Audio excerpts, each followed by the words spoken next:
시청자 여러분, 안녕하십니까? 5월 7일 금요일 JTBC 뉴스 아침엔 시작합니다. 오늘 전국이 황사의 영향을 받겠습니다. 미세먼지 농도가 매우 나쁨 수준까지 치솟고 중부지방에는 황사가 섞인 흙비가 내리는 곳도 있겠습니다. 전국적으로 바람이 강하게 부는 가운데 강원 영동 지역에는 한때 시속 110km의 돌풍도 예상됩니다.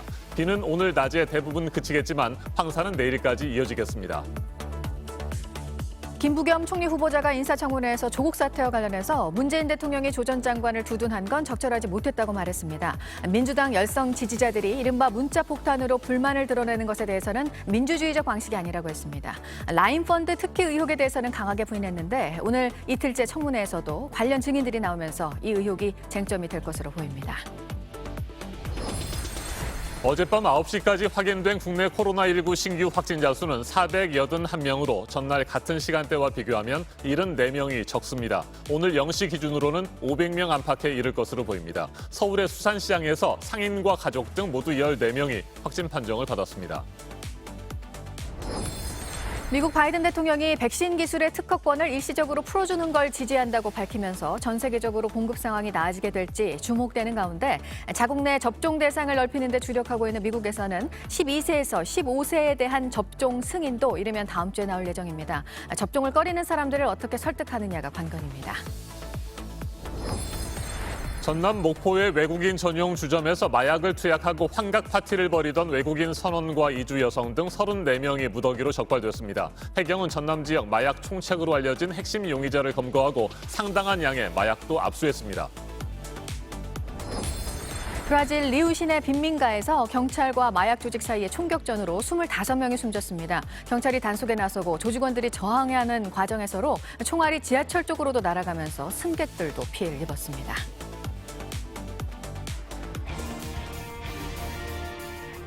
이틀 전 고비 사막에서 떠오른 황사가 오늘 새벽 바람을 타고 서해를 지나 한반도로 유입되고 있습니다. 아직까지는 전국의 미세먼지 농도가 보통 수준을 보이고 있지만 공기의 질은 시간이 흐를수록 나빠지겠습니다. 오늘 전국의 미세먼지 농도는 매우 나쁨까지 치솟겠고 중부지방을 중심으로 황사가 섞인 흙비도 내리겠습니다.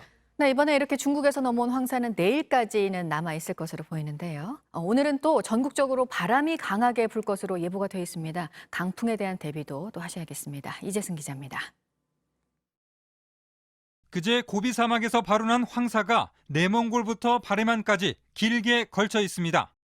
대부분 서풍을 타고 중국 북부를 지나 북한을 향하고 있지만 일부는 백령도를 지나 중부 서해안으로 들어오고 있습니다. 오늘 새벽 전국의 미세먼지 농도는 60마이크로그램 정도로 보통이었지만 점차 나빠지고 있습니다.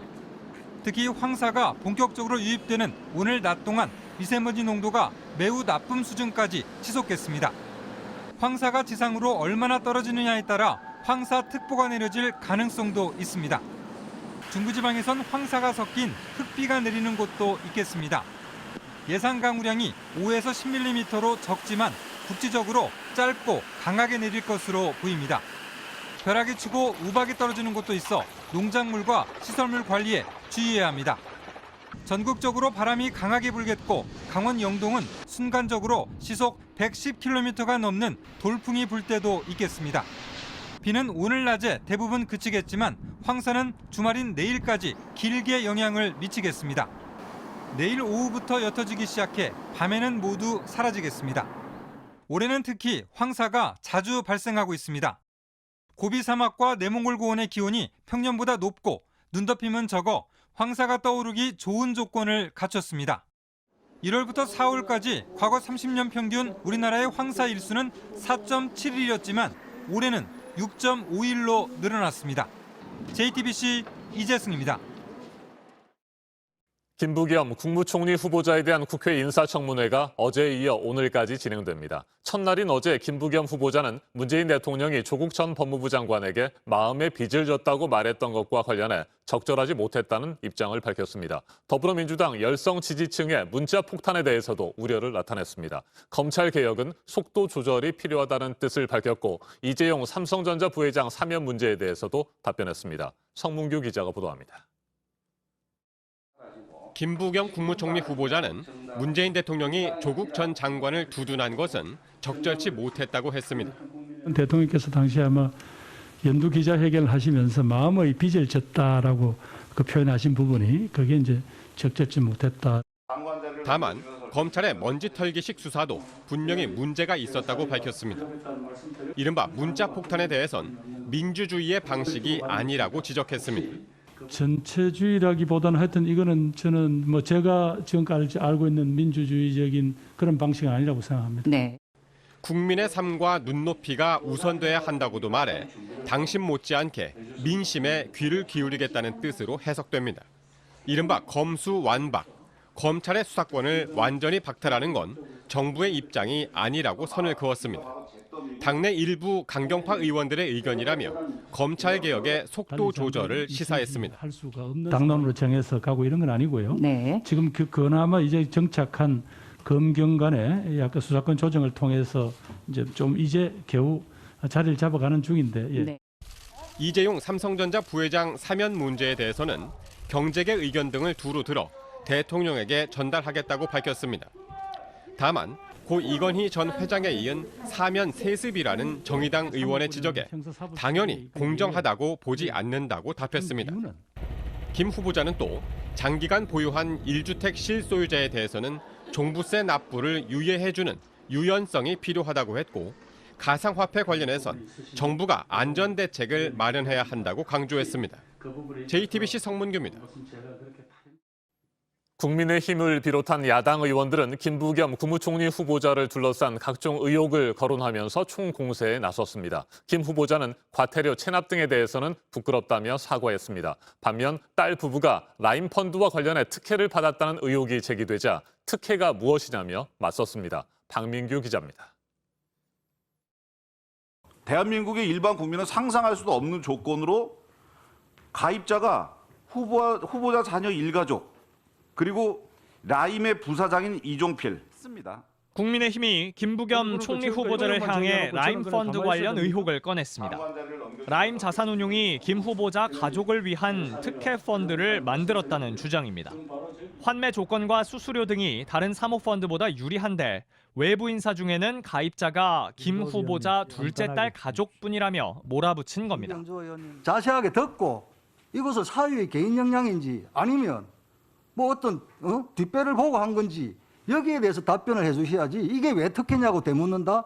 저런 게 특혜면 그거 바로 그 특혜하고 저하고 어떤 관계가 있는지는 말씀 안 하시고 계속 네 사위니까 특혜를 받았으니까 뭐가 네가 책임을 져라. 김 후보자는 자신은 펀드 투자를 한 번도 해본 적 없다며 관련성을 부인했습니다.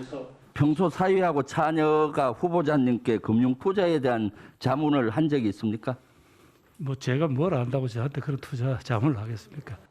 이 과정에서 민주당은 김 후보자 가족이 투자한 12억 원이 환매 중단 사태로 날아갔다는 점을 부각하며 엄호에 나섰습니다. 이 대목에선 김 후보자도 직접 야당 청문위원들의 태도에 항의하기도 했습니다. 사위와 자녀들도 라임 사건 피해자라고 주장하면서입니다. 의원님, 앞으로 제가 지금 비웃음 받으려고 있는 거 아닙니다. 후보자님 아무리 진정하세요. 후보자인데 이게 진정하세요. 뭡니까? 아무리 네. 지금 주고받는데 지금 비웃으시면 됩니까? 아니 질문이 다만 김 후보자는 과태료 체납으로 차량을 32차례 압류당한 데 대해 3차례 부끄럽다고 말했고 어떤 이유에서든 간에 이 문제에 대해서는 공직 후보자로서 부끄럽게 생각합니다. 박원순 전 서울시장 성폭력 피해자를 피해 호소 고소인이라고 한 데 대해서도 다시 사과의 뜻을 밝혔습니다. JTBC 박민규입니다. 앞서 지난 4일 국회 인사청문회를 거친 3명의 장관 후보자에 대해서는 논란이 이어지고 있습니다. 야당이 지명 철회 또는 자진 사퇴를 촉구하면서 청문 보고서 채택을 반대하고 있습니다. 그런데 JTBC 취재 결과 여당인 더불어민주당 내에서도 이들 후보자에 대한 부정적인 기류가 감돌고 있습니다. 송영길 대표 역시 후보자 3명의 임명을 모두 강행하는 데 대해 회의적인 입장을 나타낸 것으로 파악됐습니다. 청와대에도 이 같은 분위기가 전달된 것으로 보입니다. 이희정 기자가 보도합니다. 민주당 일각에서 이매수, 박준영, 노형욱 장관 후보자 거취와 관련해 청와대에 결단을 요구한 걸로 파악됐습니다. 당 핵심 관계자는 JTBC의 이와 관련해 이미 청와대에 촉구를 했다. 정무라인에도 여러 방향으로 얘기가 들어간 걸로 안다고 전했습니다. 실제로 송영길 대표도 국민 정서에 안 맞는 인사 3명을 다 데리고 가는 건 맞지 않다는데 공감의 뜻을 밝힌 걸로 전해집니다. 특히 여권에선 박준영 후보자의 부인 도자기 밀수 논란이 또다시 내로남불 비판으로 이어지고 있어 많이 아프다는 얘기가 나옵니다. 이와 함께 여당 내부적으론 김부겸 총리 후보자나 김호수 검찰총장 후보자의 청문회 일정까지 고려해야 한다는 지적이 있습니다. 빅2의 청문회 문턱 돌파를 위한 협상 카드로 일부 장관을 포기하는 것도 전략이란 겁니다. 물론 여당의 압도적인 의석수를 고려하면 장관 후보자 청문 보고서 채택은 물론 국무총리 후보자 인준 표결까지도 단독으로 충분히 가능한 상황. 하지만 4월 재보궐 참패에 따른 쇄신 개각인데다 송영길 체제 출범 이후 첫 시험대인 만큼 일방통행은 자제하려는 분위기입니다. 이런 가운데 문재인 대통령은 문승욱 산업통상자원부 장관과 안경덕 고용노동부 장관의 임명안을 제거했습니다. 청와대가 일단 이렇게 합의로 넘어온 후보자에 대해서만 임명을 이어가면서 야당의 반발과 국민 여론을 조금 더 지켜볼 걸로 보입니다. JTBC 이희정입니다. 오늘 0시 기준 국내 코로나19 신규 확진자 수는 500명 안팎에 이를 것으로 보입니다. 어젯밤 9시까지 481명이 새롭게 확진 판정을 받았습니다. 전날 같은 시간대와 비교하면 74명이 적습니다. 다행히 급격한 증가세는 보이지 않고 있지만 그렇다고 뚜렷한 감소세도 아닙니다. 많은 사람들이 오가는 대규모 수산시장에서 감염자들이 잇따라 나오고 있고 대형 공연은 출연진이 확진 판정을 받으면서 취소됐습니다. 송화성 기자입니다. 서울 동작구의 수산시장입니다. 이곳에서 일하는 상인과 그들의 가족, 지인 등 모두 14명이 확진됐습니다. 1층도 있고 2층도 있고 근데 지금 다 가격이 해가지고 지금 전체적인 건물 하고 다들 걱정하겠죠. 지금도 부실이에요. 2,500명이 넘는 사람들이 검사를 받았습니다. 확진자 중 일부는 같은 교회에 다닌 것으로 확인됐습니다. 방역당국은 나머지 확진자들의 감염 경로를 파악하고 있습니다. 같이 밥을 먹거나 담배를 피우고 화장실을 쓰면서 감염됐을 가능성을 높게 보고 있습니다. 그제 서울 서초구의 한 공연장에는 어린이 공연이 취소됐다는 안내문이 붙었습니다. 출연진 중 한 명이 공연 직전 확진 판정을 받았기 때문입니다. 공연장 측은 추가 감염은 없다고 밝혔습니다. 다만 2층 공연이 취소된 날 1층 미술관 앞에는 거리 두기가 지켜지지 않았습니다. 그 줄을 외부로 뺄 수 있음에도 불구하고 실내에서 줄을 세웠다는 점. 그래서 공연 그 확진자가 다녀갈 수 있는 공간인데 그 마스크를 제대로 안 쓰고 있어가지고 너무 답답하고.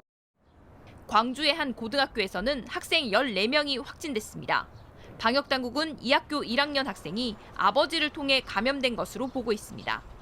확진 학생 가운데는 고3 수험생도 있습니다. 특히 1학년 확진 학생들이 여러 학급에 나눠져 있어 추가 감염 우려도 큽니다. JTBC 성화선입니다. 미국은 코로나19 백신 접종이 확실하게 둔화되자 10대 청소년 접종에 본격적으로 시동을 걸고 있습니다. 이르면 다음 주 12살에서 15살까지도 화이자 백신을 맞을 수 있도록 당국의 허가가 나올 것으로 보입니다. 하지만 당장 백신을 맞히겠다는 부모는 10명 가운데 3명 꼴에 불과합니다. 워싱턴에서 임종주 특파원이 보도합니다. 최근 일주일 미국의 하루 평균 백신 접종 횟수는 220만 회입니다.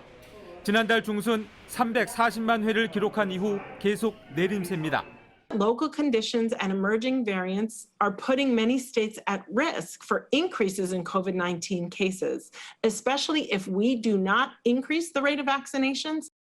접종을 독려하는 것뿐만 아니라 그 대상을 넓히는 일이 보건당국의 시급한 과제로 떠올랐습니다. 이에 따라 이르면 다음 주 12살에서 15살까지도 화이자 백신을 맞을 수 있도록 허가할 예정입니다. 화이자 백신은 현재 16살 이상에 대해서만 긴급 사용 승인이 나 있습니다. If it is approved or authorized as we expect, we have the ability to move very, very quickly on a number of fronts.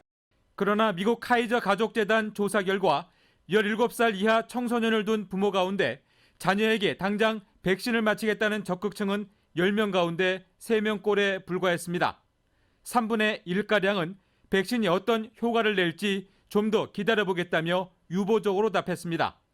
10명 가운데 2명 꼴은 절대 맞히지 않겠다며 거부 반응을 보였습니다. 가을 학기 대면 수업 정상화와 집단 면역에 성패가 달린 청소년 접종이 만만치 않은 과제임을 시사하는 결과입니다. 워싱턴에서 JTBC 임종주입니다.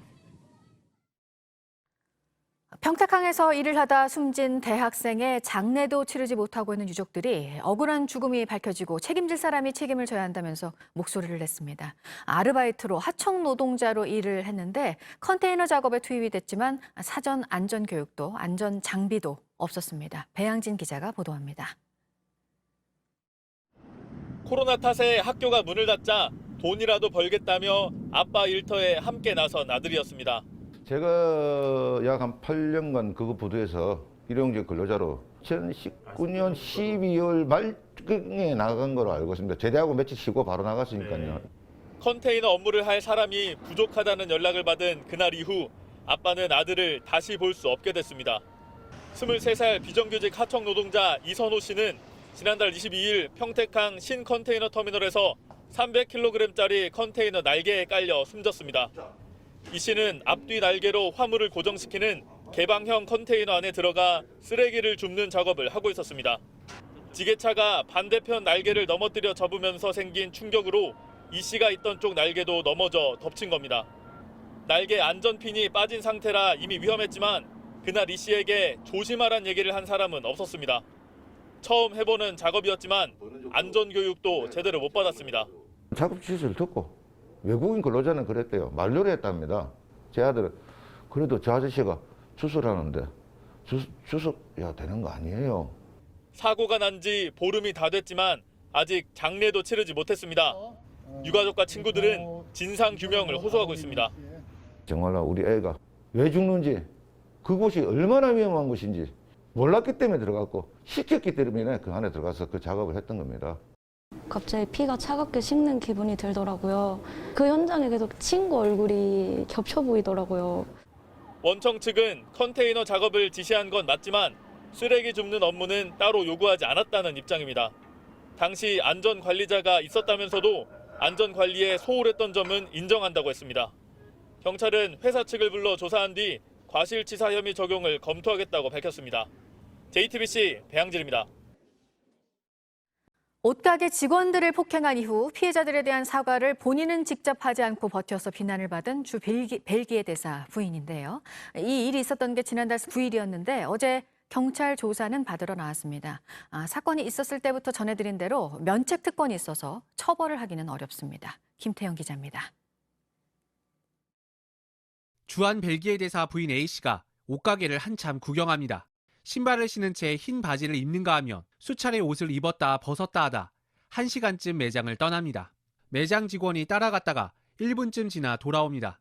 A씨는 잠시 뒤 카운터 안쪽으로 들어가 직원을 잡아 끌고 뒤통수를 때립니다. 매니저가 말리자 뺨을 때립니다. 매장 옷을 입고 나간 것으로 착각했다는 이유로 직원들을 폭행한 지 28일째 A씨는 처음으로 경찰 조사를 받았습니다. 대사관이 가능한 한 빨리 조사를 받겠다고 한 지 2주일 만입니다. 외교관계에 대한 비엔나 협약에 따라 대사의 가족인 A씨에겐 면책특권이 있어 강제로 소환할 방법이 없었기 때문입니다. 어제 조사는 A씨가 스스로 경찰서로 찾아와 이루어진 것으로 확인됐습니다. 경찰 관계자는 대사 부인이 조사를 받았지만 여전히 면책특권을 포기하지 않는 이상 기소를 하기는 어렵다고 말했습니다.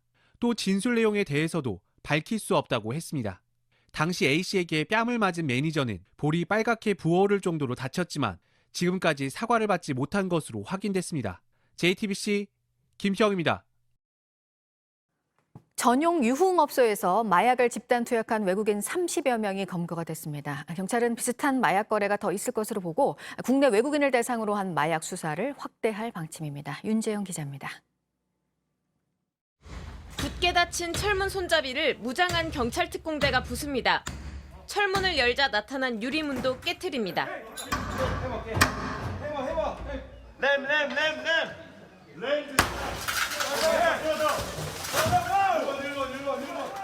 경찰이 기습적으로 단속에 나선 곳은 전남 목포시의 한 외국인 전용 유흥업소. 경찰은 이곳에서 마약 판매와 집단 투약이 이루어지고 있다는 첩보를 입수했습니다. 방 안으로 들어가자 테이블 위에 맥주캔 수십 개와 함께 마약 흡입 도구가 보입니다. 선원과 이주 여성 등 남녀 외국인 34명이 파티를 벌이고 있었습니다. 다시 한번 얘기한다. 너희 모두는 마약류 관리법 위반, 현행범으로 체포된 거다. 변호사로 조립에 권리가 있다. 경찰은 이들이 마약을 사고 팔고 상습적으로 투약하면서 대규모 파티를 벌이는 등 마약류 관리에 관한 법률을 위반했다고 보고 있습니다. 체포된 피의자들은 모두 소변과 머리카락 검사를 통해 마약을 맞았는지 조사받고 있습니다. 검거된 피의자들 가운데는 마약 판매자와 장소를 제공한 사람도 있습니다. 이들의 집과 차를 수색하자 헤로인과 엑스터시, 대마 등 여러 종류의 마약이 무더기로 쏟아져 나왔습니다. 경찰은 국내에 머무는 외국인들 사이에 마약이 넓게 퍼져 있다고 보고 있습니다. 마약 판매 총책을 추적하는 등 국내 외국인 대상 수사를 확대하고 있습니다. JTBC 윤재영입니다. 브라질 리우 시내 빈민가에서 마약 조직 단속에 나선 경찰과 조직원들이 충돌해서 25명의 사망자가 나왔습니다. 격렬한 총격전이 있었습니다. 박지훈 기자입니다. 브라질 리우데 자네이루시의 북부 빈민가 자켈레지누입니다. 마약 조직원들이 경찰의 단속을 피해 달아납니다. 공중에서는 경찰 헬기가 조직원들을 뒤쫓고 있습니다. 무장 경찰들도 용의자들을 추적합니다. 현지 시간 6일 경찰과 마약 조직 사이에 총격전이 벌어졌습니다. 조직원들도 사제폭탄을 터뜨리는 등 격렬하게 저항했습니다. 자켈레지누는 리우데 자네이루에서 가장 규모가 큰 마약 조직 코만드 베르멜류의 근거지로 알려져 있습니다. 경찰은 마약 조직이 어린이와 청소년 인신매매, 살인, 납치, 강도 등에 연루된 정황을 잡고 단속에 나섰다고 밝혔습니다. 총격전 과정에서 경찰관 1명과 마약 조직원 24명 등 25명이 목숨을 잃었고 경찰관 2명과 지하철 승객 2명 등 최소 4명이 부상을 당했습니다. 발사된 총알이 지하철 쪽으로 날아가 승객들이 피해를 입은 겁니다. 사망자 중에는 마약 조직의 지도자도 포함되어 있다고 경찰은 전했습니다. 리우데 자네이루시의 범죄연구단체 포그쿠루 자두는 2016년 7월 이후 총기 사건들 가운데 이번 총격전에서 가장 많은 사상자가 발생했다고 전했습니다. 리우데 자네이루시의 빈민가들은 수십 년 동안 마약 조직의 폭력과 범죄에 시달려 왔습니다. JTBC 박지윤입니다. 이번에는 오늘 아침 체크해봐야 할 뉴스들을 분야별로 살펴보겠습니다. 먼저 정치 분야입니다. 민주사회를 위한 변호사 모임이 문재인 정부 4년을 맞아 발간한 국정과제 평가 보고서에서 개혁이 멈춰버렸다고 비판했습니다. 지지층의 주된 관심사인 검찰개혁에 집중하느라 사회와 경제, 민생개혁은 소홀했고 검찰개혁조차 제대로 하지 못했다고 평가했습니다. 전직 대통령 이명박 씨의 서울 논현동 사저가 국내 매물로 넘겨지면서 본격적인 재산 환수 작업이 시작됐습니다. 이 씨는 지난해 10월 대법원에서 징역 17년에 벌금 130억 원, 추징금 57억 8천만 원이 확정됐는데 이를 납부하지 못하게 되자 검찰이 논현동 사저를 압류했습니다. 사저의 평가 금액은 111억 원가량입니다. 경찰이 지난달 말 대북전단을 살포했다고 밝힌 자유북한운동연합의 박상학 대표 사무실을 압수수색하는 등 강제 수사에 착수했습니다. 박 대표에게는 출석 통지서도 보낸 것으로 알려졌습니다. 혐의가 인정될 경우 대북전단 금지법을 위반한 첫 번째 사례가 될 것으로 보입니다. 네, 전체 취업자 수가 줄고 있는 것뿐만 아니라 고용의 질도 문제라는 목소리가 높은데요. 최근 고용 흐름의 특징을 한국경영자총협에서 분석을 했는데 신규 채용은 대부분 임시 일용직이었다는 점을 지적을 했습니다. 초단시간 일자리, 또 추가 취업을 희망하는 취업자들이 늘어난 점도 고용 불안을 높이는 요인으로 꼽았습니다. 베트남 정부가 입국 후에 격리 기간을 4주로 늘렸는데요. 격리를 마친 뒤 확진 판정을 받는 사례가 잇따르면서 시설격리 3주, 자가격리 1주로 수칙을 강화했습니다. 현지에 있는 한국 기업들이 대책을 마련하고 있습니다. 금융감독원 윤석헌 원장의 3년 임기가 오늘 끝납니다. 오늘 이임식이 열립니다. 그런데 후임 원장에 대한 인선 작업이 마무리가 되지 않았습니다. 수석 부원장 대행 체제로 가게 될 것으로 보입니다. 계속해서 사회 분야 뉴스입니다. 같은 부대에 근무하는 여군을 추행한 혐의로 재판에 넘겨진 50대 공군 상관에게 징역 1년에 집행유예 2년이 선고됐습니다. 지난해 회식 도중 20대 여군의 무릎을 여러 차례 톡톡 치고 양팔로 끌어안고 손가락 깍지를 끼는 등 추행을 했는데 재판에서 모든 혐의를 인정했습니다. 어제 오후 6시쯤 서울 강남구 역삼동의 한 오피스텔에서 도시가스가 폭발했습니다. 4층에서 사고가 났는데 40대 남성이 화상을 입고 병원에서 치료를 받고 있습니다. 건물 유리창이 깨지면서 인근에 주차돼 있던 차량 한 대도 부서졌습니다. 유은혜 교육부 장관이 지방대학의 신입생 미충원 문제와 관련해 수도권 대학의 모집 정원을 감축하는 방안을 검토하고 있다고 밝혔습니다. 유 장관은 어제 열린 공청회에서 수도권 대학이 정원 외 입학을 통해 학생들을 유치하면서 지방대학의 위기가 가속화되고 있다는 지적에 대해 이같이 답했습니다. 로마 제국 초대 황제의 모습으로 추정되는 대리석 조각상이 이탈리아에서 출토가 됐습니다. 로마 시대 성벽을 복원하는 작업이 진행되던 중부 마을에서 나왔는데 아우구스투스 황제를 본뜬 것으로 고고학자들은 보고 있습니다. 현지 박물관에 전시가 될 예정입니다. 전주국제영화제 자원봉사자와 관객이 코로나에 감염이 되면서 남은 기간 코로나 대응 수위를 조직위가 높였습니다. 관객이 요청하면 티켓 환불을 전액해주고 온라인 행사도 늘렸는데요. 폐막식도 축소를 해서 폐막 선언과 상영되는 폐막작에 대한 간단한 소개만 하기로 했습니다. 영화 미나리의 정유삭 감독 그리고 걸그룹 블랙핑크가 아시아에서 가장 영향력 있는 인물 100명 안에 이름을 올렸습니다. 비영리단체 골든하우스가 선정을 했는데요. 이 명단에는 K-팝 팬덤도 들어갔습니다. 송영길 민주당 대표, 김기현 국민의힘 당대표 권한대행 등 새로 선출된 여야 지도부가 오늘 나란히 광주로 가서 5.18 민주묘지를 참배합니다. 대선을 앞두고 국민의힘이 호남 공략에 적극적으로 나서고 있고 민주당도 텃밭 지키기에 공을 들이고 있습니다. 김학의 전 법무부 차관 불법 출국 금지 사건에 관여된 혐의를 받고 있는 차규근 법무부 출입국 본부장과 이규현 검사에 대해서 첫 재판이 오늘 있습니다. 공판 준비 기일이 오늘 진행이 됩니다.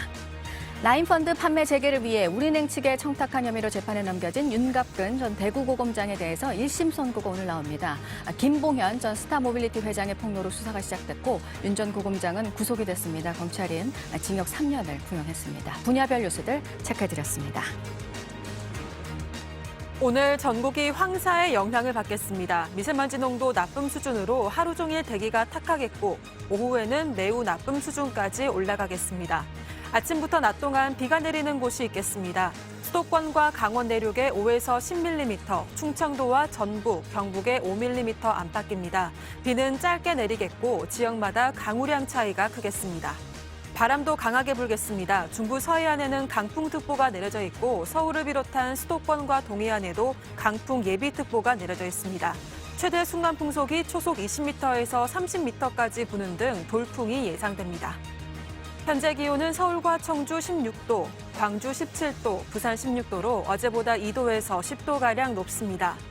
낮 최고 기온은 서울 18도, 대전 21도로 중부지방은 어제보다 2도에서 5도가량 낮겠습니다. 광주와 부산 21도로 남부지방은 어제와 비슷하겠습니다.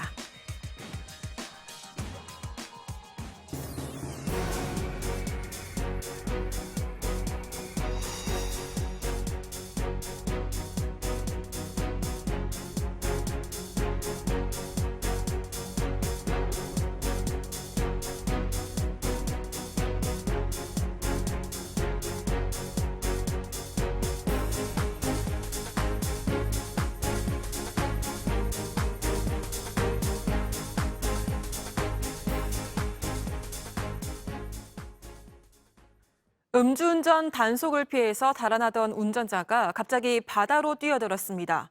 수영 실력도 선수급이었는데 붙잡고 보니 인명 구조를 담당하는 해양 경찰이었습니다. 배승주 기자입니다. 음주 단속 현장 앞에서 흰색 승용차가 갑자기 후진을 합니다. 해변으로 달아나는 차량을 경찰이 뒤쫓습니다. 차에서 내린 운전자 A씨, 경찰관을 피해 도망칩니다. 경찰을 도우려는 시민들의 포위망도 요리조리 잽싸게 뚫습니다. 시민들 한 5명 좀 많았습니다. 너무 빨라서 잡을 수가 없었습니다. A씨는 자갈 해변 쪽 바다로 뛰어들어 해안가를 따라 헤엄쳐 달아났습니다. 수영 선수인 줄 알았어요, 저는. 그리고 뒤에 또 누가 과로 뛰어들었는데 그 사람을 보는 여유까지 있더라고요. 유영하면서. A씨는 그렇게 경찰을 따돌렸고 무트로 올라왔습니다. 그리고 도주 3시간 뒤에 편의점에서 슬리퍼를 샀고 꼬리가 밟혔습니다. 당시 이제 신발을 자기가 없으니까는 가까운 편의점에서 아마 구매해가지고 귀가하려고. 경찰은 A씨의 차량을 조회해 운전자가 부산 해경에서 인명구조 담당 경장인 사실을 파악했습니다. A씨는 결국 경찰의 연락을 받고 조사를 받으러 나왔습니다. 뒤늦게 측정한 A씨의 혈중 알코올 농도는 음주 단속 기준치 이하였습니다. 하지만 경찰은 마신 술의 종류와 체중, 성별 등으로 혈중 알코올 농도를 추정하는 위드마크 방식을 써 다시 측정하기로 했습니다. 해경은 A 경장을 직위 해제했습니다. JTBC 배승주입니다. 어제 오전 8시쯤 경기도 연천군 차탄위에서 하천 준서를 위해 이동 중이던 굴착기가 균형을 잃고 넘어지면서 굴착기를 몰던 50대 최모 씨가 실종됐습니다. 현장을 목격한 낚시꾼의 신고를 받고 출동한 소방대와 경찰이 헬기를 동원해 종일 수색했지만 발견하지 못했습니다. 소방대는 오늘 수색 구역을 늘려서 수색을 계속할 예정입니다.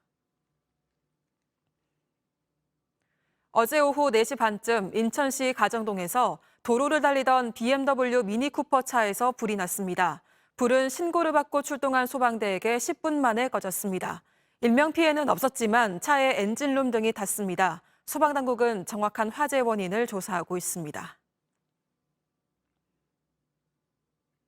전국 택배 노동조합은 서울 고덕동 아파트에서 일어난 택배 갈등과 관련해 오늘 기자회견을 열고 총파업 찬반 투표 결과를 발표합니다. 조합원 재적 인원 과반이 찬성하면 노조는 11일쯤 총파업에 들어갈 계획입니다. 택배 노조는 지상 차량 출입을 막은 아파트와 배송을 둘러싸고 갈등을 겪으면서 택배 회사에도 해결을 촉구해 왔습니다.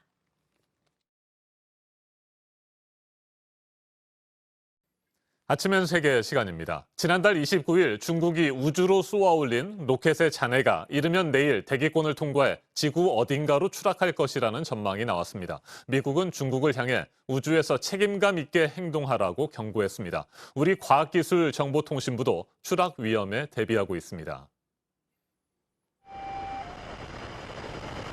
현지 시간 지난달 29일 오전 11시 22분 중국 하이난의 우주기지에서 총 길이 53m, 18층 건물 높이의 대형 로켓 창정-5B가 솟아올랐습니다. 중국이 구상하고 있는 독자적인 우주 정거장 텐궁의 핵심 모듈을 실어 나르는 역할을 맡았습니다. 중국은 창정-5B 로켓이 모듈을 예정된 궤도에 정확하게 올려놓는 데 성공했다고 밝혔습니다. 이와 같은 방식으로 올해와 내년 모두 11차례에 걸쳐 우주정거장 건설에 필요한 핵심 부품들을 로켓에 실어서 우주로 보내겠다는 것이 중국의 계획입니다. 그리고 내년 말까지 우주정거장을 완성하는 것이 목표입니다. 중국 우주개발 관계자의 말 직접 들어보시겠습니다.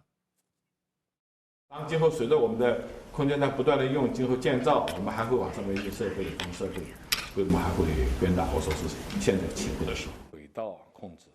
그런데 문제는 모듈과 분리된 창정-5B 로켓의 잔해가 대기권을 통과해서 지구로 추락할 가능성입니다. 미국 비영리 우주연구기관인 스페이스 코퍼레이션은 잔해가 세계 표준시를 기준으로 8일 아침부터 9일 밤 사이, 우리 시간으로는 내일 낮부터 10일 아침 사이에 지표면으로 떨어질 것이라고 전망했습니다. 유럽 우주국은 보다 구체적으로 잔해가 북위 41도와 남위 41도 사이에 추락할 가능성을 발표했는데 우리나라를 비롯해 미국 뉴욕과 중국 베이징 등 많은 대도시들이 속해 있는 지역이어서 우려가 커지고 있습니다. 이와 관련해 일단 우리 과학기술정보통신부는 잔해가 한반도에 추락할 가능성은 낮은 것으로 판단하고 있습니다. 미국 국방부는 우주사령부가 로켓의 위치를 계속해서 추적하고 있다고 밝혔습니다. 미국 국방부 대변인의 말도 들어보시겠습니다. That Space Command is tracking, literally tracking this rocket debris, and we think Space Command believes somewhere around the 8th of May. It's too soon to know exactly where it's going to come down. 중국은 미국 등 서방 국가들의 흑색 선전이라고 일축하고 있습니다. 대부분의 잔해는 대기권을 통과하면서 전소되고 극히 일부의 잔해만 바다에 떨어질 것이라고 주장하고 있습니다. 좀 더 자세하게 짚어보겠습니다. 최인택 중앙일보 국제전문기자 전화로 연결돼 있습니다. 안녕하십니까? 네, 안녕하십니까? 네, 이르면 내일입니다. 로켓의 잔해가 대기권을 통과해서 지구로 떨어질 수도 있다. 이런 예측들이 나오고 있는데 실제로 어딘가 떨어져서 말이죠. 큰 피해가 발생하지 않을까 우려도 됩니다. 어떻게 전망하세요? 글쎄요. 과학자들은 그 생각이 완전히 다른 것 같습니다. 과학자들은 이제 사람이 우주 파편에 맞을 가능성은 제로는 아니지만 제로에 수렴한다고 설명합니다. 네. 왜냐하면 대부분의 우주 파편이 대기권에 진입하면서 산소와 마찰해서 불에 타버리기 때문입니다. 네. 불에 타서 이제 지상에 떨어질 때는 거의 흔적도 없는 상태가 되거든요. 그리고 지구의 그 표면이 5억 1천만 평방킬로미터인데요. 그중에 71%가 물이고 대륙과 섬은 29%에 지나지 않습니다. 이 때문에 여기에 떨어지면은 물에 떨어지지 사람이 사는 곳에 떨어질 가능성이 거의 없고, 그리고 그 형태도 아주 이제 다탄 형태가 될 가능성이 크다고 그렇게 보고 있습니다. 실제로 우주에는 지금 지구 궤도에는 1억 2,800만 개의 우주 쓰레기가 있고요. 그 가운데 3만 4천 개는 크기가 10cm 이상입니다. 그런데 아직까지도 큰 문제는 없었거든요. 이 때문에 이제 과학적으로는 안심할 수 있는데 이게 이제 그 가능성이 제로가 아니라는 데 문제가 있는 거죠. 네. 그러니까 대기권을 통과하면서 전소될 가능성이 높은데 그렇지 않다고 하더라도 바다가 지구 면적의 70%를 차지하는 만큼 바다로 떨어질 가능성이 일단 높다고 볼 수는 있을 것 같습니다. 그런데 과거 사례를 보면 로켓의 잔해가 바다가 아닌 육지에 떨어져서 피해가 발생한 사례도 있었다고요. 어떻습니까? 예, 통제가 안 될 경우에 그런 일이 벌어졌는데요. 바로 지난 3월 25일에도 미국 스페이스X의 그 펠칸 9 그 로켓 2단계 로켓이 그 지구에 재진입하면서 이게 대기권에서 이제 제대로 통제가 되지 않는 바람에 일부가 미국 서부 워싱턴주의 농장에서 파편이 발견되기도 했습니다. 어디 맞고 사고가 난 건 아니지만 이제 그 가능성을 보여준 거고요. 그리고 지난해 중국의 그 로켓이 시험 발사하면서 거기 나오는 파편이 아프리카 서부에 있는 코트디부아르에 떨어져서 건물이 파손되는 일이 생겼습니다. 네. 실제로 보면 이제 1969년에 일본 어부 5명이 바다에서 부상을 입기도 하고요. 그리고 97년에는 그 델타2호 로켓 파편이 미국 오클라호마에 떨어지기도 하고 2001년에는 우주 모듈이 사우디 사막에 이제 일부 떨어지기도 했습니다. 심지어 2007년에는 러시아 스파이 위성이 이제 대기권에 진입하면서 탔는데요. 그 모습이 9.3km 떨어진 상공을 날던 그 뉴질랜드로 가던 여객기에서 목격되기도 했습니다. 아주 큰일 날 뻔한 그런 이제 상황이 벌어진 거죠. 알겠습니다. 말씀 잘 들었습니다. 최인택 중앙일보 국제전문기자였습니다. 세계 각국과 민간 기업들이 앞다퉈 우주 개발에 뛰어들면서 수많은 인공위성과 로켓에서 떨어져 나온 잔해들, 이른바 우주 쓰레기가 우주 공간에 쌓이고 있습니다. 우주 쓰레기들이 서로 충돌하거나 지구로 추락할 위험도 그만큼 커지고 있습니다. 우주 쓰레기를 해결하는 것이 인류가 당면한 시급한 과제라는 지적도 나옵니다.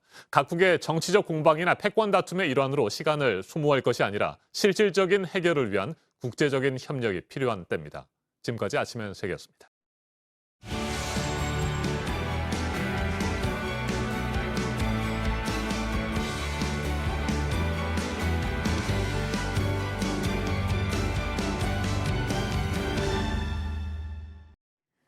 네, 금요일 아침입니다. 8시 6분 지나고 있습니다.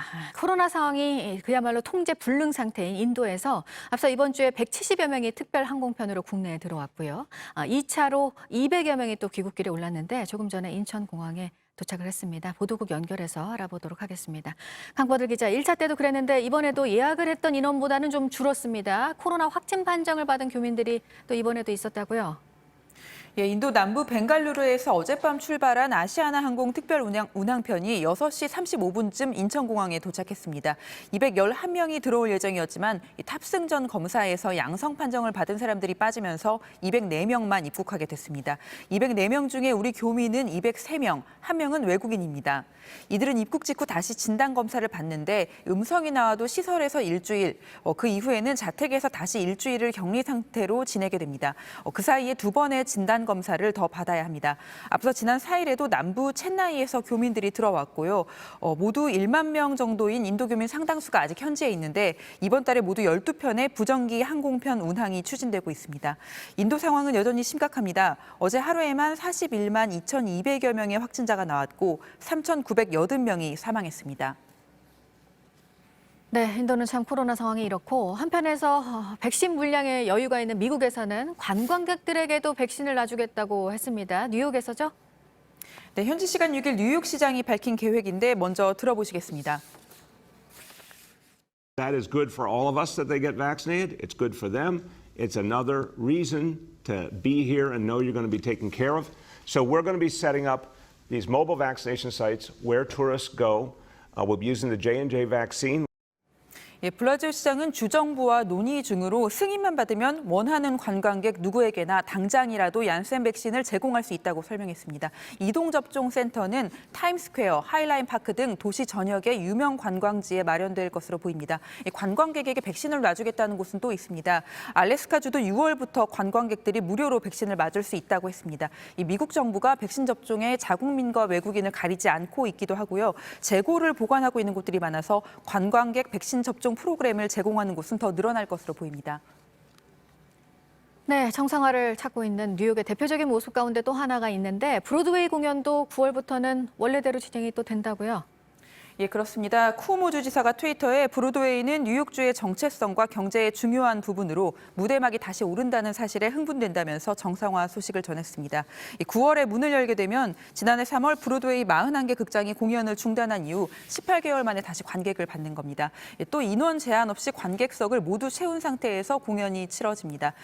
예매가 시작됐고요. 뉴욕타임즈에 따르면 올해 안에 약 30개 뮤지컬 공연이 재개되고 이 중 절반이 9월에 무대에 오릅니다. 지금까지 아침엔 지금 JTBC 강버들입니다. 네, 1980년 5.18 당시 외신 기자들이 찍은 이 계엄군에 희생된 시민들의 사진이 공개가 되면서 왜곡할 수 없는 진실을 또 한 번 보게 됐습니다. 5월 광주에 대한 진실을 가리려는 것 가운데 하나가 북한군 개입설이죠. 이 거짓의 뿌리를 찾아보려고 하는데요. 먼저 이 얘기가 어떻게 시작이 됐는지 송우영 기자의 보도부터 보시겠습니다. 북한군 개입설을 처음 주장한 건 탈북자 임천용 씨입니다. 임 씨는 2006년 북한군이 땅굴을 통해 광주에 잠입했다고 주장했습니다. 2008년에는 자신이 바로 광주에 왔던 북한군이라고 주장하는 인물이 나옵니다. 김명국. 2013년 한 방송에 등장해 사회적인 물의를 일으킨 인물입니다. 이 나이 되는 사람들, 공부한 사람들, 광주특공 참가했던 사람은 조당, 부조당들도 그렇게 분단 촬영하는 게 김 씨의 증언은 2017년 책으로 나왔습니다. 공교롭게도 이때쯤 전두환 씨 회고록에도 북한군 개입설이 언급됩니다. 무기고 탈취는 군대에서도 고도로 훈련된 병사들만이 할 수 있는 것으로 지금까지 꾸준히 제기되고 있는 북한 특수군의 개입 정황이라는 의심을 낳고 있는 것이다. 김명국의 증언을 토대로 한 논픽션 책 보랏빛 호수 줄거리입니다. 1980년 5월 19일 황해남도 장산곶 바다에서 두 척의 배를 타고 북한 특수군 50명이 내려왔다. 20m 길이의 남한 고기잡이배 모양. 유사시 자폭도 가능한 특수 간첩선이다.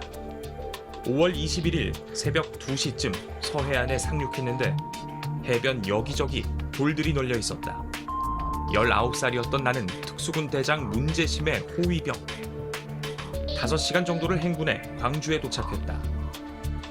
23일 오전 바리케이드가 놓인 광주의 큰 건물 안에 들어갔고 우리를 기다리던 시민군을 만났다. 27일 임무를 마친 우리는 휴전선을 넘어 북한으로 돌아갔다.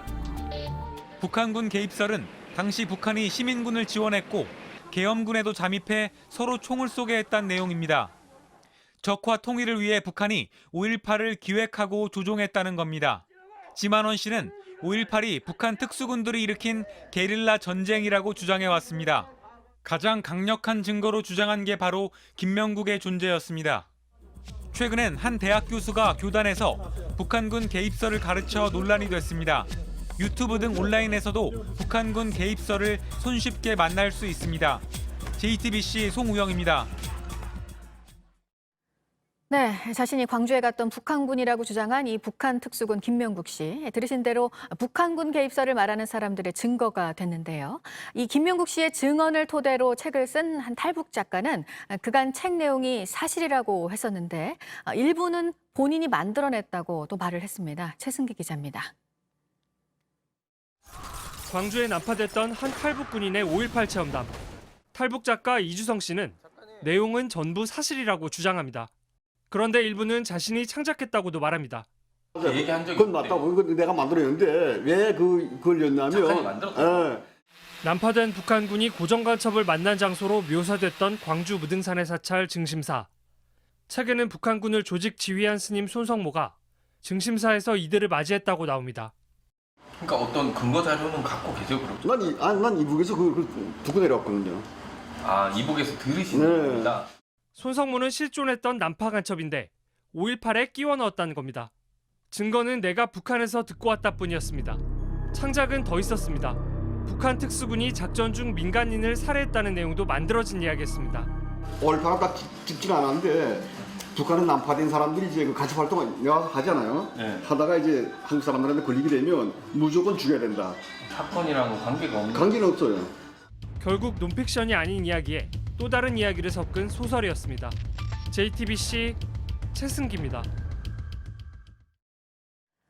네, 말씀드린 이 북한 특수군 김명국 씨, 저희 취재진이 추적 끝에 만나서 얘기를 들어봤는데요. 그동안과는 좀 다른 말을 했습니다. 5.18 당시 광주에 간 적이 없고 북한군 침투설은 자신이 지어낸 얘기라고 했습니다. 봉지욱 기자가 보도합니다. 탈북군인 김명국의 실명과 인상착의부터 파악한 취재진. 수소문 끝에 김 씨를 찾았습니다. 김명국 선생님 맞으시죠? 김 씨는 자신이 5.18 때 광주에 갔던 북한 특수군이 맞다고 말합니다. 당시 19살로 북한군 대장을 호위했다고 합니다. 지하에다가 큰 전투를 벌일 수 있는 게 있다고 보더라고. 뭐 다이너마이트, 뭐 무기 몇 점, 뭐 이런 걸로 가지고 조장이 말한 것 같아. 우리는 들어가지 않았어. 우리는 안 들어가고. 1층에 계셨어요? 아니, 우리는 바깥에 경계를 섰단데. 외곽. 그 책에 그렇게 됐었겠는데 우리 경계를 섰어. 광주에서 철수하며 한국군과 교전도 했다고 주장합니다. 나는 맞아 철수할 때 그 군아들이 막 그래서 총을 쏠 때 한 두 놈이 맞아서 자빠지는 걸 봤어. 근데 죽었는지 살았는지는 모르겠어. 취재진은 석 달 동안 4차례에 걸쳐 김명국을 찾아갔습니다. 안녕하세요. 저는 오지 말라는데 자꾸 이렇게 오겠어요, 진짜. 실랑이 끝에 뜻밖의 이야기가 시작됩니다. 그럼 선생님, 저희가 다시는 안 올 테니까 광주에 오신 적이 있으세요? 없어요. 오신 적 없으세요? 네. 나는 5.18에 가서 우리 조장한테서 들은 얘기를 했어요. 조장한테? 네, 들었고 또 들어오는 걸 그대로 전달했다고 그랬어요. 네. 그러면 광주에 오신 적은 전혀 없다? 네. 김 씨는 최근 5.18 진상조사위원회에 찾아가 진실을 털어놨다고 합니다. 자신은 광주에 간 적이 없단 겁니다. 난파 간첩을 키우는 대남연락소 소속 전투원이었던 김 씨. 진위 파악조차 안 되는 조장의 얘기를 듣고 자신도 함께 간 걸로 이야기를 만들었습니다. 조장이랑 데려왔던 거고 그 얘기를 우리한테 해준 거고. 그때 50년. 50년인지는 모르겠어. 잠깐 조가 그러니까 밑에조가 나왔다니까 그 추정해서 너는 그렇게 된 거예요. 그거에 대한 거 쭉 얘기하는 과정에 살이 붙어질 거예요. 모든 게 전해 듣거나 지어낸 내용이었습니다. 그런데도 지만원 등 일부 세력이 자신을 이용했다며 억울해합니다. 솔직히 비용 당한 거는 맞지 않는가? 네. 나는 그거로 해서 일전 합병 받은 것도 없는데 내가 무슨 돈 받고 한 것도 아니잖아요. 2014년 방송 출연도 촬영하는 줄 몰랐다고 해명했습니다. 이후 논란이 너무 커져 뒤늦게 말을 바꾸는 게 겁이 났다고 합니다. 그래서 나도 좀 솔직히 말하면 많이 끌려다녔어요. 내 하나의 결심이 이 나라를 바로 세울 수 있다면 내 망신스러워도 내 길을 내가 갈 것이다. 김 씨는 조만간 얼굴을 공개하고 광주 시민에게 사죄하겠다는 뜻을 밝혔습니다. 김부겸 국무총리 후보자에 대한 국회 인사청문회가 어제에 이어 오늘까지 진행됩니다. 오늘 둘째 날 청문회에는 김 후보자 딸 부부의 라인펀드 특혜 의혹 등과 관련된 증인과 참고인이 출석합니다. 치열한 검증과 공방이 예상됩니다. 앞서 지난 4일 인사청문회를 치른 3개 부처 임혜숙, 박준영, 노영욱 장관 후보자의 경우 야당은 부적격 의견을 냈고 지명 철회 또는 자진 사퇴를 요구하고 있습니다. 여당인 더불어민주당 내에서도 부정적인 분위기가 감돕니다. 차재원 부산가톨릭대 특임교수 자리 함께했습니다. 어서 오십시오. 예, 안녕하세요. 네, 먼저 김부겸 국무총리 후보자의 어제 인사청문회 첫날 얘기부터 좀 해보도록 하겠습니다. 네. 조국 전 법무부 장관에 대해서 문재인 대통령이 마음의 빚을 졌다 이렇게 표현을 했었고 네. 이에 대한 입장을 물었는데 적절치 못했다 이런 평가를 내렸습니다. 예, 예상했던 김부겸 것보다 상당히 뭐 참 강한 톤으로 얘기를 한 것으로 맞습니다. 그러니까 그 지금 김부겸 후보자의 생각은 조국 사태가 이 지금 공정과 정의를 이 가치를 내세웠던 문재인 정부의 위선, 내로남불 이런 식으로 인식이 됨으로써 이것이 민심 위반의 계기가 됐다고 아마 판단하는 것 같아요. 그렇기 때문에 이러한 부분들에 대해서 분명하게 그러니까 이제 반성의 모습을 보이는 것이 새로운 하나의 전환점, 국정 전환의 하나의 포인트로 삼아야 된다는 의지를 나타낸 것이고요. 특히 이 지금 그 문재인 정권에 대해서 지지를 철회한 2030의 세대를 어떤 식으로든 껴안고 포용하고 가기 위해서는 이 조국 사태 문제에 대해서 근본적인 그러니까 인식의 재수정이 필요하다는 생각을 갖고 있는 차원에서 나온 발언으로 보입니다. 네, 민주당 열성 지지자들의 이른바 문자 폭탄에 대해서도 입장을 밝혔습니다. 민주적인 방식은 아니다 이렇게 평가했는데 이 부분 어떻게 보세요? 예, 이 부분은 그 많은 언론들이 그러니까 이 문재인 강성 친문 당신과의 분명한 거리두기로 지금 인식을 하고 있습니다.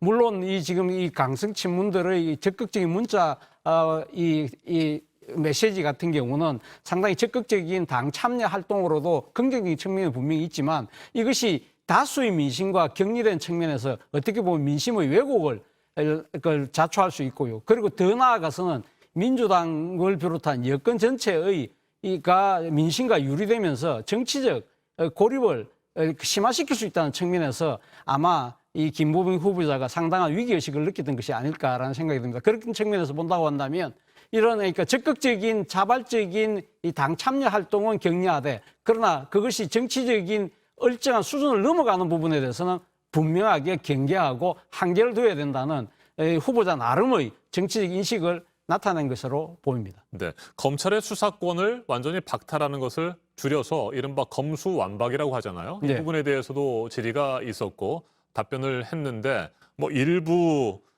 개인 의견으로 알고 있다 이렇게 평가를 했습니다. 강성파 의원들의 개인 생각일 것이다라고 얘기를 하면서 검찰 개혁에도 일정 부분 속도 조절이 필요하다 이런 뜻도 밝혔는데 이런 것들을 전반적으로 보면 말이죠. 네. 뭐 강성파를 중심으로 한 당신보다는 그래도 민심에 더 신경을 쓰겠다. 뭐 이렇게도 해석할 수 있습니까? 그렇죠. 사실은 그 김부겸 후보자는 자신의 발탁에 대해서 상당히 그러니까 이 민심과 여론의 반응이 어떻게 해석을 했냐면 통합이다, 협치다, 포용이다는 식으로 해석을 한 데 대한 나름의 화답을 이야기하고 있는 것이 아닐까 하는 생각이 듭니다. 네. 본인이 이러한 가치들을 적극적으로 수용하고 실천하겠다는 의지를 방금 말씀하신 이 지금 검찰 개혁과 그리고 부동산 정책 등 여러 가지 부분에 대해서 정책의 기조의 이 좀 미세 조정을 통한 변경 이러한 부분을 통해서 이 여건과 더 나아가서는 정부가 달라지고 있다는 부분을 분명하게 국민들에게 보여주겠다는 의지로 보입니다. 네, 오늘 뭐 참고인과 또 증인까지 출석을 해서 이틀째 청문회가 진행이 될 텐데 어떤 것들이 쟁점이 될지 지켜봐야 될 것 같고요. 지난 4일입니다. 5개 부처 장관 후보자에 대한 청문회도 열렸는데 일단 문승욱 산업통상자원부 장관과 안경덕 고용노동부 장관에 대해서는 문재인 대통령이 어제 임명안을 제거했고 임기가 시작됐습니다. 네. 그런데 나머지 3명의 장관 후보자들의 경우 지금 민주당 내에서도 부정적인 기류가 흐르고 있는 것 같습니다. 맞습니다. 이 지금 그 문제 후보자 3인방의 그 경우 같은 경우는 사실 국민들에 대한 청문 과정에서 국민들의 의혹을 완전히 해소하지 못했다는 것이죠. 물론 본인들 스스로는 잘못했다고 이야기를 하고 사과를 했습니다만 그러나 그것이 관행이었다. 그리고 또 나는 몰랐다는 식의 그러니까 변명으로 일관함으로써 어떻게 보면 국민들의 부활을 더 축hin 측면이 분명히 있는 것이거든요. 네. 이런 부분들에 대해서 상당히 그러니까 야당뿐만 아니라 여당 내에서도 상당히 문제가 있는 것이 아니냐는 그러한 이야기가 나오고 있는 것 같습니다. 저는 결국은 뭐냐 하면 이 당사자 스스로가 상당한 높은 공인의식을 갖고 있다고 한다면 자신이 잘못을 인정했다고 한다면 본인 스스로가 먼저 물러나겠다는 후보자가 한 명 정도는 나와야 되는데 전혀 그런 모습이 보이지 않고 단순하게 지금 청와대의 눈치나 또 여권의 기류가 또 민심의 동향만 살피면서 이 상황만 좀 모면해보겠다는 태도가 지금 상당히 두드러지고 있다. 이런 부분들에 대해서 상당히 아마 지금 민심들이 지금 분노하고 있는 것이 아닐까 하는 생각이 듭니다. 네, 이밀수 과학기술정보통신부 장관 후보자, 박준영 해양수산부 장관 후보자, 그리고 노형욱 국토교통부 장관 후보자. 이들 3명 가운데 최소 1명 정도는 자진 사퇴하는 것들이 필요하다 이런 입장이신 것 같은데 예. 지금 야당에서도 자진 사퇴 또는 지명 철회를 요구하고 있잖아요. 이렇게 계속 요구하고 있는 상황에서 민주당도 그렇고 청와대도 그렇고 3명 모두의 임명을 강행하는 거 큰 부담이 될 수 있는 거죠. 그렇죠. 네. 우리 속담에 있는 말이 있습니다. 그러니까 호미로 막을 것을 가래로도 못 막는다는 이야기가 있는데 그러니까 이 시기를 놓칠 경우에는 더 큰 har를 자초할 수 있다는 것이거든요. 저는 사실 청와대가 지금 국회 시간이라고 해서 국회가 어떻게 지금 그러니까 청문경과 보고서를 채택하느냐를 보고 결정하겠다고 하는데 네. 사실은 이 지금 청문 과정에서 여러 가지 이 청와대가 검증 과정에서 인식하지 못했던 문제들이 드러났고 그것이 국민적인 상당히 눈높이와 맞지 않다고 생각한다면 청와대가 먼저 적극적으로 지명을 철회하는 것도 하나의 방법이라는 생각이 든 거예요. 그리고 지금 여당 같은 경우도 민주당도 야당이 지금 상임위에서 어떻게 놓을 것인가를 지켜보면서 시간을 끌기보다는 좀 더 과감하게 선제적으로 이런 부분들은 잘못된 부분이 있으니까 이런 부분들은 이 지명을 철회해달라는 식의 적극적인 의지를 나타내는 것이 지난번 재보선 참패에서 나타났던 이 민심의 엄혹한 해초를 받아들이는 하나의 자세가 아닐까 하는 생각이 듭니다. 네, 오늘까지 이어지는 김부겸 국무총리 후보자 인사청문회 그리고 얼마 뒤에 또 김호수 검찰총장 후보자에 대한 인사청문회도 예정이 돼 있습니다. 2명의 인사청문회가 진행되고 또 앞으로 진행될 예정이기 때문에 앞서 진행된 이들 3명의 장관 후보자에 대한 청문회 결과가 좋지 않은 상황에서 계속해서 밀어붙이는 것은 힘들고 그렇다면 이 국무총리하고 검찰총장 후보자 인사청문회가 무난하게 끝날 수 있도록 3명 중에 정말 한두 명 정도라도 자진 철회를 하거나 지명 철회하거나 자진 사퇴 이럴 수도 있겠군요. 저는 네. 그러니까 그 필요성이 있다는 이야기는 방금 말씀드렸는데 네. 저는 그런 정치적인 계산과 이런 부분들에 대해서 움직이지는 것보다는 말 그대로 국민의 민심을 경청을 한다고 한다면 거기에 따라서 어떻게 행동할 것인지를 판단하는 것이 더 중요한 것이 아닐까 하는 생각이 듭니다. 여러 가지 정치적인 계산법에 의해서 움직이는 것 자체가 그런 수 자체가 국민들 눈에 다 보이는 것이거든요. 네. 그러한 부분들이 진정 정부가 아니면 정권이 잘못한 부분들이 진짜 반성하고 그것을 바로잡는 것이 아니라 일종의 하나의 꼼수로 보일 수 있다는 측면도 분명히 있는 것이기 때문에 그런 정치적 계산보다는 말 그대로 국민의 목소리를 정확하게 듣는다고 한다면 그에 따른 행동을 적극적으로 하는 것이 더 필요한 것이 아닐까 생각이 듭니다. 네, 잔꾀나 꼼수로 정치적 계산을 하면서 이번 사안을 풀고 나가려고 해서도 안 된다. 이런 말씀이신 것 같습니다. 네, 지켜보도록 하죠. 지금까지 차재원 부산가톨릭대 특임교수였습니다. 말씀 잘 들었습니다. 예, 감사합니다. 화이자와 바이오엔테크가 일본 도쿄올림픽과 패럴림픽에 참가하는 선수단과 직원들에게 코로나19 백신을 기부하기로 했습니다. 화이자는 국제올림픽위원회 IOC와 양해각서를 교환하고 각국 올림픽 조직위원회와 협의해서 올림픽 참가자들이 일본에 방문하기 전 2차 접종까지 받을 수 있도록 하겠다고 밝혔습니다. 화이자는 백신 기부는 이달 말부터 시작될 거라며 각국과 맺은 백신 계약에 따른 공급에는 영향을 주지 않는다고 강조했습니다. 아침엔 뉴스워치, 오늘 하루 관심을 가지고 지켜봐야 할, 기억해야 할 뉴스 끝으로 정리해드립니다. 오늘 전국이 황사의 영향을 받겠습니다. 미세먼지 농도가 매우 나쁨 수준까지 치솟고 중부지방에는 황사가 섞인 흑비가 내리는 곳도 있겠습니다. 전국적으로 바람이 강하게 부는 가운데 강원 영동 지역에는 한때 시속 110km의 돌풍도 예상됩니다. 비는 오늘 낮에 대부분 그치겠지만 황사는 내일까지 이어지겠습니다. 김부겸 총리 후보자가 인사청문회에서 조국 사태와 관련해서는 대통령이 조 전 장관을 두둔한 건 적절하지 못했다고 했고 민주당 열성 지지자들의 문자 폭탄에 대해서는 민주주의적 방식이 아니라고 말했습니다. 자녀의 라인펀드 특혜 의혹에 대해서는 부인을 했는데 오늘 이틀째 청문회에서도 이 의혹이 쟁점이 될 것으로 보입니다. 어젯밤 9시까지 확인된 국내 코로나19 신규 확진자 수는 481명으로 전날 같은 시간대와 비교하면 74명 적습니다. 오늘 0시 기준으로는 500명 안팎에 이를 것으로 보입니다. 서울의 수산시장에서 상인과 가족 등 모두 14명이 확진 판정을 받았습니다. 김학의 전 차관 불법 출국 금지 사건에 연루된 차규근 법무부 출입국본부장과 이규원 검사에 대한 첫 재판이 오늘 있습니다. 이 검사는 허위 사건 번호가 기재된 요청서로 김 전 차관의 출국을 막은 혐의, 차 본부장은 이 같은 위법 행위를 알고도 승인을 한 혐의를 받고 있습니다. 오늘 전해드릴 소식은 여기까지입니다. 이상으로 JTBC 뉴스 아침엔 금요일 순서 모두 마치겠습니다. 건강한 주말 보내시기 바랍니다. 고맙습니다.